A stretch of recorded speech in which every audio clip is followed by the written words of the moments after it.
What's up, men? Welcome to the Male Cartel podcast. Let's get started. Do you think men are important? Like for what? Men are not meant to be dominant. Men are meant to be submissive. Life's too short to exercise. I'm just gonna be honest. It's okay to be fat. Dispelling toxic masculinity and really redefining what it means to be a man. Men can cry. So it's okay to be weak. It's okay to be weak. I'm telling you right now, not everybody wants to see you win. You seem to be more woman than you are man. You don't have any manly qualities. You give them this message that it's okay to be a man. It's not okay, it's necessary. How are we going to do without men? You look around the city here, you see all these buildings go up, these men, they're doing impossible things. It ain't about how hard you hit. It's about how hard you can get hit and keep moving forward. How much you can take and keep moving forward. That's how winning is done. Be a dangerous man. Being dangerous is not being a threat. They're two different things. You can't be a good man if you're not a dangerous man. You say one disrespectful thing to my wife, I am not only willing, but I'm able to inflict great bodily damage. I'm going to do everything in my power to become a victor and not a victim. I can't explain it, but you better feel me. Winners win and losers lose. I can't explain it any better than that. I don't know how it happens, but winners win. And if you create a culture of losing, if you keep being a victim, if you keep letting losing happen to you, if you keep letting people do you and treat you any kind of way, it's going to become a culture. What's the matter with you? There is no tomorrow. There is no tomorrow. There is no tomorrow. Here's your host, Nick and Shane. All right. Hey, welcome to Male Cartel. This is your boy Shane. What's up, guys? This is Nick. Yep. And this is episode 40, right? 40. 40, bro. That's amazing. 40 days, 40 nights. People still listening to us. Yeah. When I think of 40, what do you think of? What's the first thought come to your mind? Over the hill. Bro, I think of my age. Bro, we're in the 40s, bro. We are in our 40s. Yeah, we can't say we're 40 anymore. Can't say early crazy. 40s. No, bro, I'm close to 50 now. In December, I'll be 45, so I am in my I'm well into my 40s. So this year, you're 45. You're like, and literally, because your birthday is December what? 16th. So December 17th, you are technically, but you guys might have heard a little chime. That's whenever he says his birthday, a chime comes in.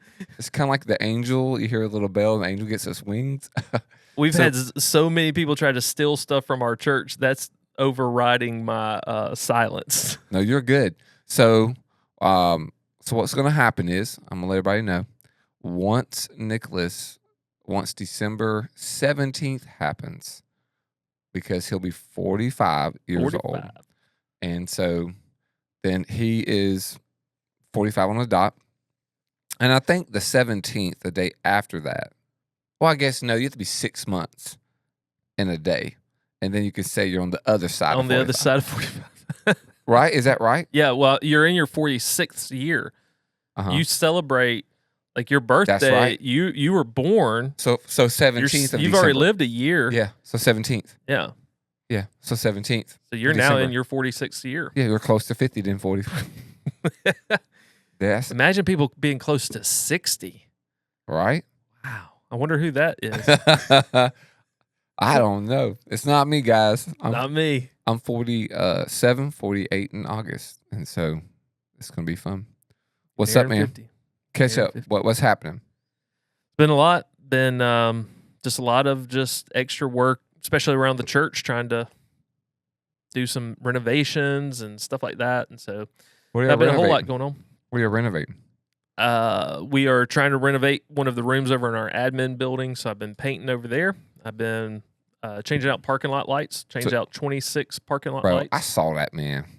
So part of that looks kind of fun, to be honest. You get to drive a boom lift. Well, that's some things I might talk about because lessons learned. I never knew how to drive or operate a bucket truck.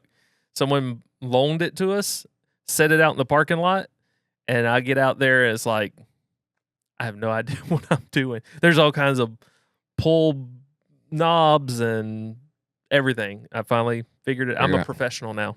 Dude, all right, so you know what's funny? You say that.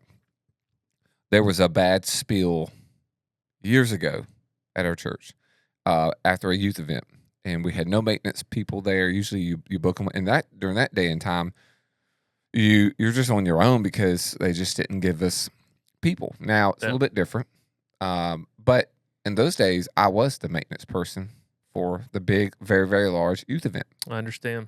The next day is Sunday. So, I'm going to make sure that my church is cleaned up. It's my responsibility. I'm on staff. It's nobody else's. It's mine. Whoever runs into it. And it's a joy, too. It's not a headache. It wasn't even a headache. So we did everything. And then I was like, man, that's a lot of floor to mop. Because them kids, they spilled Coca-Cola and all this other stuff everywhere, dude. It was trash. At this point, it's like 11 o'clock at night. Youth event ended at 9. It was a girls' event. Daisy wasn't even a part of it. She wasn't even in the youth for it. So you and I decided to go get our little machine that mops the floor. You drive it around like you see at Walmart. Y'all have one of those. I can't drive. It's not a drivable one, so you go behind it. So I don't even know how to work that thing. So you know what I did? Googles. Went on Google, looked up a manual, figured it all out. It probably took me 45 minutes to do it. Legit. Figured it all out. Felt comfortable with it. And dude, I knocked that thing out in 10 minutes. Nice. Literally. If I was there with a mop, brushing it, doing all that, and then have to dump out the water, had to do, dude, it was a lot. Because this thing is a sweeper and a mopper type of thing. Nice. So I had to do, I'm like, oh gosh, I was in and out. I was leaving the building at like midnight. But if I didn't do that, it'd been like 2. Like legit 2 in the morning. I tried to search this, but it's an older truck. There was no YouTube. There was none of that. I did a forklift too. I haven't driven a forklift since I was like 20. But we had one that was in my way. They left it in my way at the church years ago when they were doing something inside, and it was just left there, and we had youth. So I figured it out, bro. I was driving that beast around, all around the block, like everything, bro. I was having a blast with it. I was like, well, yeah. Well, this truck is a diesel, but it's also a 5-speed, so I don't even have to worry about anybody stealing it unless they're 45 or older, because they won't know how to drive it. But yeah, you pull enough levers and turn enough knobs, you figure it out. In fact, if you want to ride in the bucket, I'll give you a ride. We should have done the whole episode in the bucket. Let's at the go, top of the dude. bucket. That's the craziest thing when you're up 30 feet in the air. I mean, you realize how high up you are when you're looking down. But then as you're working, you're just working. You kind of get used to things. And that's the one thing I didn't want, is to get too comfortable. That way you don't forget, what's going on. And there was some I had to take a grinder to. It's a long story, but I ended up getting something in my eye because for 15 seconds forgot to put my safety goggles on.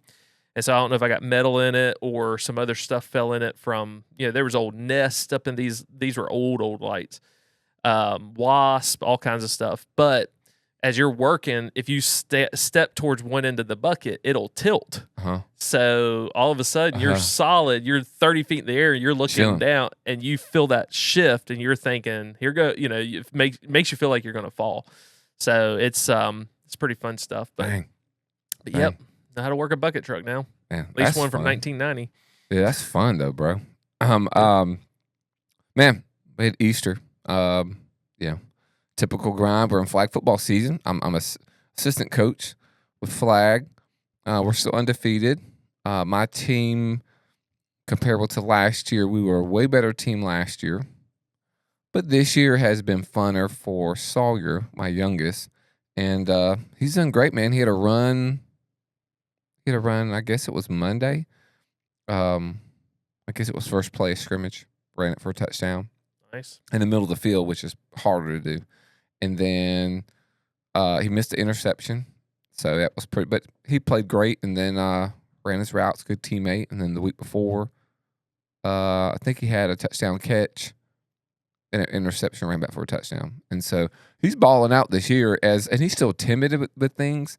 But it's slowly starting to come together. Yeah. And so, I think if I was a head coach, his stats would be probably really, really like crazy off the chart on defense. Because I'm coaching from the sideline and like I didn't install some of this stuff. So, we did the installs way ahead of time. And so I think, but he's having a blast and I love being a part of this team. And I'm actually grateful that I'm not the coach because I really don't have enough time on my hands. Yeah. I'm going to have leftover time, that is. But yeah, we got a game Thursday night, Friday night, and then the playoffs begin the next week. So hopefully we'll win the championship. So, but that's Let's it. Go. So you want to start? Yeah. Talking about catching up. I mean, we had a great time at the Warren Guys. Yeah, dude. Warren's Guys Night. That was fun hanging out with your team and talking with the guys, young guys, and dads. I got some good feedback from that. So we're going to pick up today from where we left off on the things we wish we would have known when we were younger because we are getting older. We are getting older, as you heard. So we're on number 13. We went through 12. So if you listened to the last 2 episodes, we did 5, and then we did 7 live. And then really this is really the goal, I guess, Nick, is, and as you know, like for our listeners, is just to impart some wisdom. Because maybe you're not considerably like young. Maybe you're like our age, right? Shoot, you could be pushing close to 60. Yeah. Like our producer is. And so like you could be that way. I mean, there's been guys that have been on the episode, like Daddy Mike, who's in his 60s. But it doesn't mean that you're not a learner. Right. Okay. And so we can always learn to be better. And if we get 1% better, then we'll be better off. And so the thing is, these are just some things we're sharing. Other guys who are older than us may say, "Hey, I wish I would have known this at 45." Oh, bro. We're 100%. So number 13 on our list is be dangerous. Now that was kind of like our first few episodes. We talked about that, but Nick, I'm gonna let you take that. I think you can explain it really quick. What do you think? Yeah, I mean, we got to be able to protect our family, and we got to be able to defend our homes. And so, if you're not a threat, then you're not helping anyone. And so, we have to learn how to defend ourselves. We have to be able to protect those who are vulnerable. And that means we need to not only be physically able to do that. We've looked and talked about the different videos of like the lady losing the stroller and she's falling down. She can't get to it. But I've seen other things. I've seen other videos where guys just gas out. They're just not physically able. They look big and bad, but then they just don't have the cardio. And so being dangerous is multifaceted, not only knowing how some basic defense skills and offensive skills, but also the physical aspect of being at a place that if someone were to break in your home, someone tries to assault your wife while you're out in the parking lot, you can do something about it. And so that comes with awareness of your local or your surrounding area, all sorts of things. Nikki often jokes that she's street smart. She's not really. And so, because there's things I'm always like, you need to be careful. There's things I see or I'm a little more concerned with than she is. And we'll have to talk about in a whole nother episode, my blunder in Costa Rica. That wasn't very street smart, but we were tired. You let your guard down. So it's just being alert, and it's always being aware and always being conscious that wherever you're at, something bad can happen and being prepared for that. That's right. Yeah. A capable man is a dangerous man. Yeah. And so, are you capable? That's a good question. Hey, another one, 14, is learn how to grill. You need to take this one. You're the grill master. Yeah, I love to grill. In my house, I do a lot of grilling. I do a lot of stuff on grilling, and it really came to fruition when I've done this for a long time, but when we were out with power, we had gas grills, and so we had some propane tanks, and then I cooked for my neighbors and everybody else who don't know how to grill, and we're cooking bacon and eggs. And I have an old bootleg grill from Walmart. And about every 6 months, I change out the entire guts. Nice. It's about $24 to change out the guts. Takes me about I clean the entire my entire grill top to bottom every 6 months, thoroughly, put new guts in it, and it works like brand new. Yep. And so, and until it breaks, I'm gonna keep it. So, but I've grilled on it so much. But learn how to grill, make your life easier. You'll be a help to your family and give your wife a night off if you're married. Just makes life easier.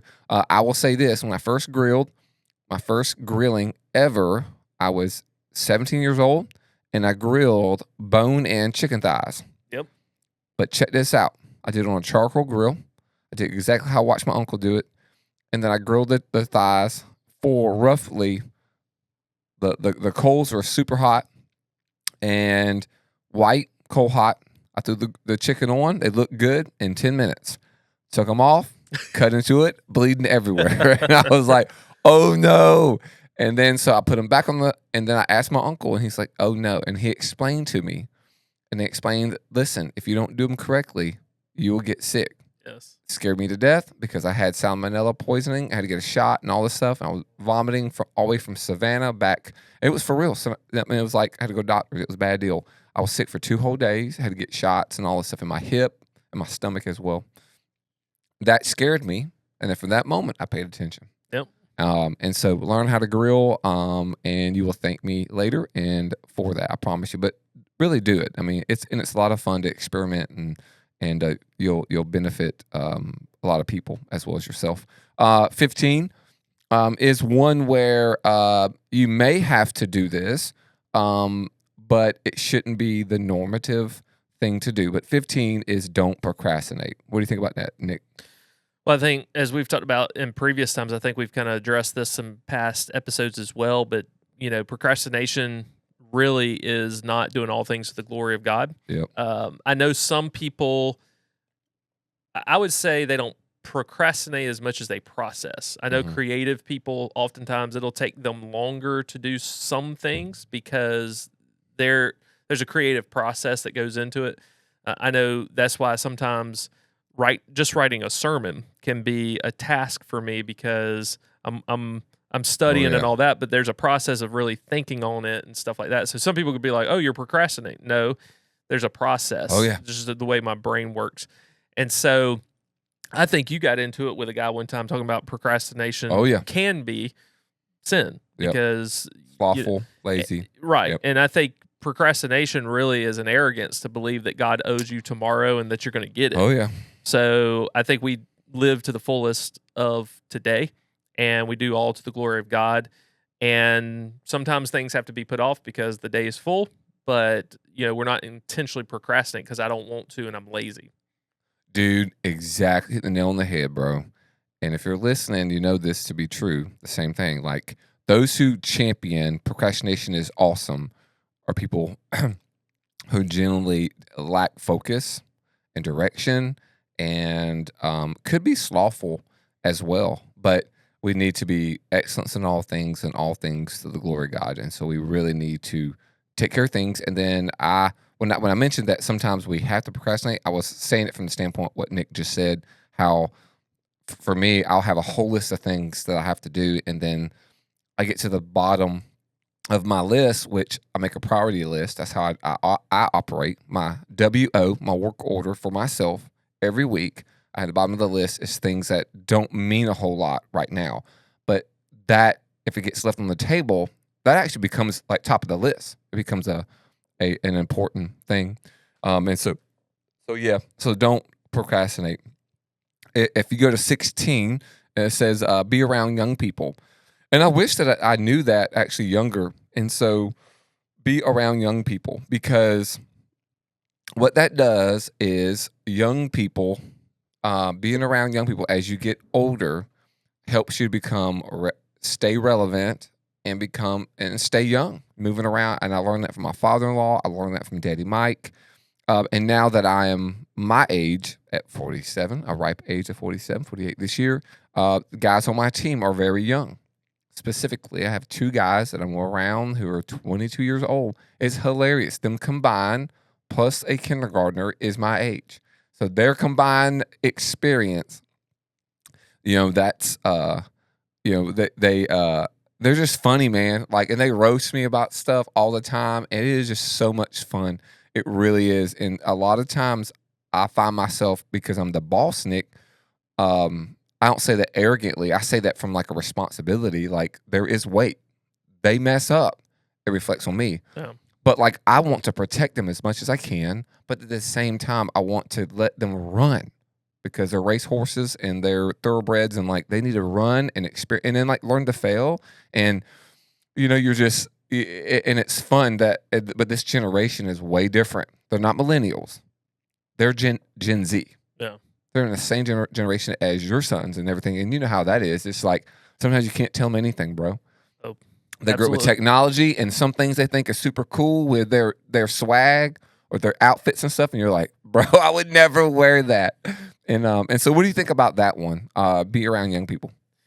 I think about Bill Belichick this week being interviewed with his 26-year-old girlfriend, and he's wearing a navy shirt, and it's got the strategic rip in it. Oh yeah, trying to look younger. Oh yeah. I think that is one of the benefits. Is it helps you remain younger in heart and spirit, while physically, you may not be able to do all that you once could do when you were younger. You were that young guy. Yeah. But I think we learn from each other. And oftentimes we think we've got so much to teach, but they come with a different perspective on life. But also there's things they can teach us and show us, because they grow up with it. They're immersed in it. So there's things like TikTok and all this type stuff that for the longest time, I wouldn't even have an account. And now so many people send me stuff. It's like I started an account just so I could, be able to view what they're sending me. But young people, that's like firsthand nature to them. Yep. To me, it's like I could live without it. I don't care. I've got the social media platforms I'm on. That's just another one. I'm not going to use it. So I think staying around young people keeps you young, brings life, because they do bring a certain sense of humor and zeal to life. So yeah, I think it's good. I think we build off of one another, and we need each other. So, so the next one, I want you to knock this one out quick. The next two, I'm gonna put this on. The next two, hold up, no, the next three. All right, so guys, I'm gonna put Nick on blast right here. Nick, I'm gonna give you 60 seconds to knock out 17, 18, 19. And here's what they are, audience. Get enough sleep. Be wise with money. Be a student for life. Ready, set, go. I can't with integrity do number 17. I'll do it real quick. I don't get enough sleep. All right, just whether you get it or you don't, I try to get 7 hours of sleep, because your testosterone levels, it is good for your health, it's good for your mind, it's good for everything, and it helps you to stay healthy. I think that is a benefit of that. I don't say that I do it great all the time, but that is a goal that I try to get 7 hours. I feel like I'm better in the morning. I'm way more creative, better in the morning. So I find myself being way better throughout the day if I get 7 hours. But studies should prove it. It shows that get enough sleep, testosterone levels. And as men, that's very important as well. And so it won't be really important for Nick and I once we go to Mexico and we get some testosterone. But right now it's important for us because we haven't gone in El Camino to Mexico. So until then, I'm probably 5-ish hours. I do get sleep, but I'm also best at early mornings, and that's either midnight, 1 a.m. or 3 a.m. So, all right, do the 18, 19. All right, so be wise with money. Everything we have belongs to God. We're stewards of it, and so He gives us what we need to be wise with it. I have seen men put their families in very difficult positions because they're not content, and that's one of the things we talked about was being content. And so being wise with money is not only saving, it's being generous, but then living on the portion for which God has given you. Some debt is important because you can't just go buy a house. Maybe one day you could, but maybe you can buy a bigger house, but you got to start somewhere. So sometimes some things are, you got to go borrow money wisely, be able to make those payments, but not the extra above and beyond. If you're having to refinance your house multiple times and things like that to continue to pay off debt and consolidate debt, there's a problem. And so be wise, because it's not yours. God gives it to you to steward it. And what we have to recognize is God's given me everything I need. with this paycheck, and so I need to manage it well. And then the next one, as you said, be a student for life. And I think kind of what I was talking about with our catch-up time, you need to constantly learn and be a student, not only of things you don't know, but even the things you do think you know. As a pastor, I'm constantly having to study God's word. God's constantly showing me things I might have missed 2-3 years ago. And so it keeps us humble, and it shows that we're not, we're not better than what we are. Be a student lowers us to go, I don't know everything. Man, dude, I just did evaluations for my team, performance evaluations, and I meet with everybody, and that's one thing that gives high scores in my book is that if you're a learner, you're a student, you want to grow, I'm going to be a huge fan of you. Right. Because that's what I am at heart. Like, bro, the other day I was looking up Civil War stuff, bro. I'm like, something random, My kid was like, what are you doing? I was like, I was super curious about this, And I was looking up the other day how to build this fort deal with my boys. And like, do I think I'm going to build this like fort thingy in the woods in the summertime? No, probably not. But I was like, it'd be really cool to do in the fall when it cools down a little bit, and the snakes are not around. But I mean, I don't know. I just think that, like, I think you hit the nail on the head on that. 20 is don't hold on to resentment. As you know, resentment will kill you. Okay, it will box you in, and it's like a prison in your mind, and then also in your heart. And the Bible speaks about unforgiveness and things like that, and resenting things. Ultimately, you could, I'm thinking from biblical theological standpoint, like if you hold on to resentment, it could really sway your thinking that God is not sovereign, and that God is so good, and I would say that initially having some resentment at first is probably a healthy thing, or it's like a normal thing, I would say. But long-term resentment is not a good thing at all, and I think that boxes you in and makes it a prison. But I'd love to know your thoughts on that, and then we got some more. We actually got a few that are super easy, and then one that I would love for us to talk about. Yeah, I mean, resentment, bitterness, all is a cancer, and it's not only going to destroy yourself, and as many people have probably heard, it's like drinking poison, hoping that your enemy dies. But I also heard a statement that's very similar to, essentially, if you don't heal from a wound of someone else and you hold that resentment, you hold that unforgiveness, then you end up bleeding on people who didn't cut you. That's a good word. And so it also destroys other relationships because you're going to take that resentment into that scenario. But then also the first time they do something you don't like or remind you of the person you're resentful for, there's zero grace, there's zero mercy. You're just going to react in a negative way towards that individual. So it's a poison. Yeah, that's a good word there, guys. That's worth the whole episode. I'm going to skip 21 and go 22. Beat your flesh into submission. Don't be a slave to anything, substance, porn, etc. You kind of know this, men. You should beat your flesh into submission. Choke it out, figure 4 style, sleeper hold, Jake the Snake Roberts, whatever you want to define, the torture rack, Lex Luger, all these wrestling analogies, but you should beat it into submission. Because if you don't, what happens, Nick? Well, it controls you. Controls you, bro. Controls your whole life. And you're no longer controlled by the Spirit of God. You're controlled by your flesh.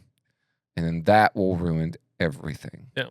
Because it's all self-seeking, and then it will bear the fruit of that. You can read in Scripture. It is not good stuff, bro, and it is not going to be beneficial to you at all. To people that you love, if you're married, to your wife, to your children that you love like crazy. We talk about all the time. We will protect our families with guns. We just said about being a dangerous man and being capable. We'll protect everybody. We'll be this right. We talk a big talk. But man, if you don't beat your flesh into submission, man, you're just leaving that door wide open for you to hurt your family. Yeah. And people that you love, and your integrity, your credibility, everything. And so, man, you got to get under wraps. And if you're struggling with this stuff, men, as you hear that and it's like, oh, it pricks your heart a little bit, just know that you can feel free to reach out to Nick and I, and we love to talk to you through all that. We're not wanting to beat you up now about it, but we do want you to beat your flesh up.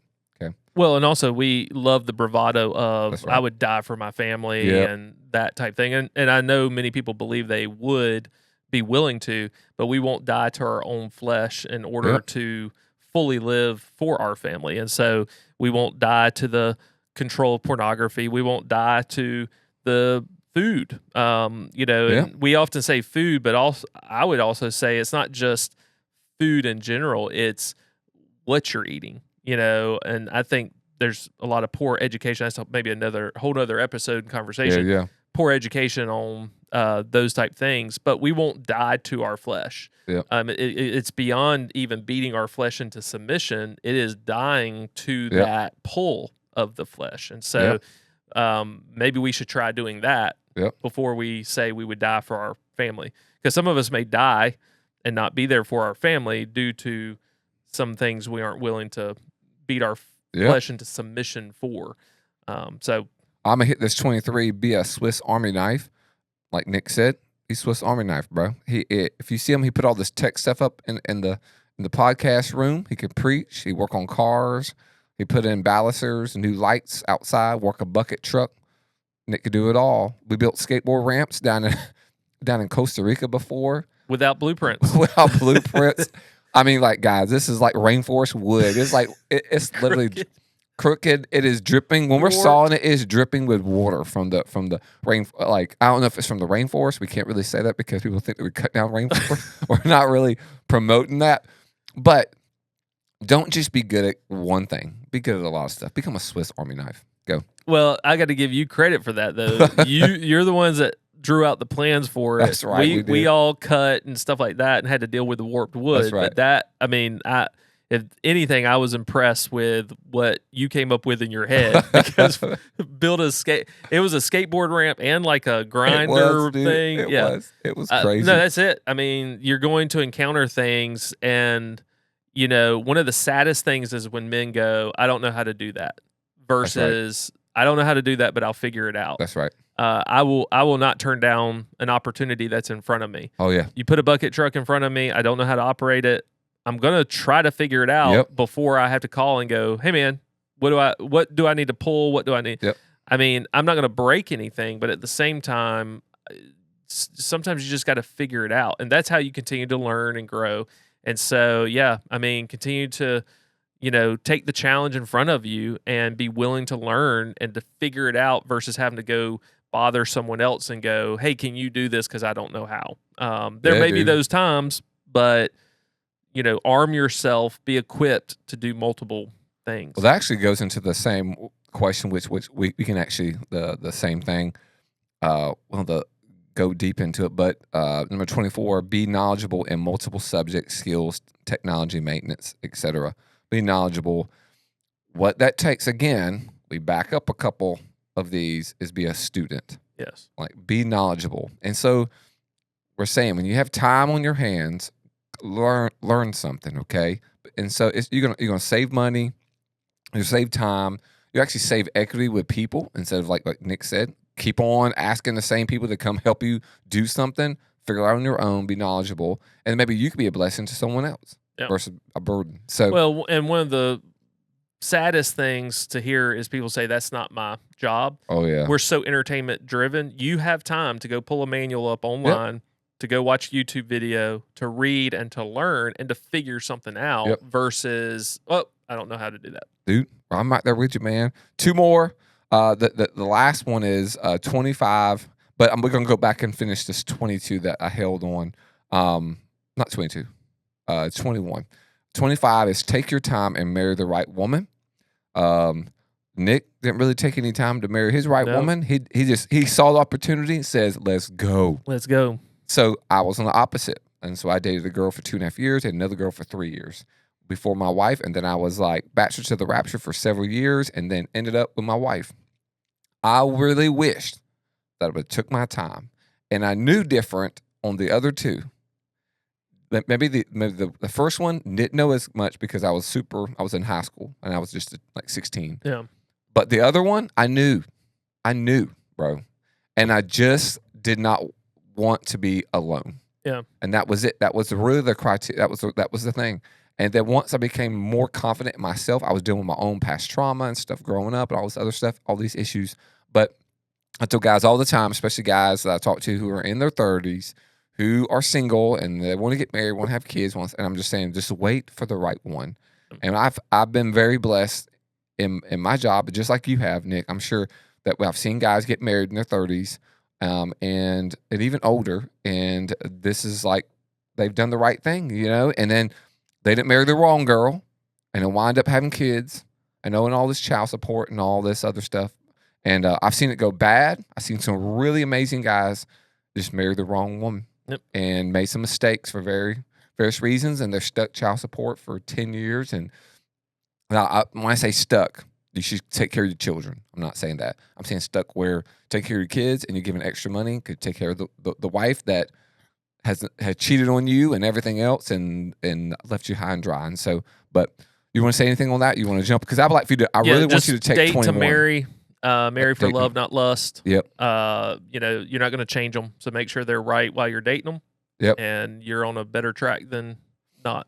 All right. I'm going to let Nick close this one out. We're going to go back up 5 to 21, which I think is important. Don't allow another man to manipulate you for their own profit and purposes. Love for you to close us out with that one. Well, I haven't really given much thought to that idea other than, I think of the old song from Aaron Tippin, if you don't stand for something, you'll fall for anything. There you go, Aaron I think, Tippin. One of the best ways to not be manipulated is to know your own character, value, worth, and standing on truth. And then you're going to be less likely to be manipulated into another person's agenda. And you'll be able to detect the error of their way. And so you have to know what direction you're going and not let someone distract you. Most of the time, most people are manipulated for another person's profit because they're feeding into their flesh of, hey, if you do this, you make this investment, you can make 10 times the amount of money. And so really they're speaking to the flesh. And so I think it goes back to dying to our flesh, living according to the Spirit, and not allowing another man to control you. You're in control of yourself when it comes to the decisions you make. But beyond that, the Holy Spirit should be controlling your behaviors and your character and following the ways of Christ. And so, be in control of yourself and your decisions, and not let another man do that. Okay. If not, he's in control. That's right. You're not. Yeah. Yeah. We're kind of over time, but I do want to, since we're right here, real quick. Has there been? I know there's times that people, I think men who own businesses, where they have someone that works with them, that maybe they're not a co-owner or anything, but they're in the place of employment. You're the boss, so you own your company, and there's an employee that is manipulating you. And you've seen it before, like I have, where people have come in to people's organizations, their companies, and they've manipulated the whole thing, steals money, makes it where when they leave, the whole thing crumbles, And so you find out too late. But there's been sometimes people who do find out on the right time or close to it to where it doesn't cause that much a detriment. It's always going to cause a detriment, but like the person's self-seeking, like you mentioned, they're all about themselves. They're trying to control it behind the scenes, swaying people's opinions and all that. What would you say to people who own a business or they're in a leadership position where they got employees? What kind of wisdom would you give them? So, because you don't know you're being controlled until you're controlled. But I think that there are things that you can do. Yeah, I think if you're like the owner or the person in charge and you start noticing that behavior, you have to confront it. You have to definitely document everything. And then I love what many leadership people say. They say hire slowly and fire quickly. There is a point by which you have to remove that individual, but then you deal honestly. I have had situations at the church where gossip and rumors had started because of a manipulator and a liar, straight up liar.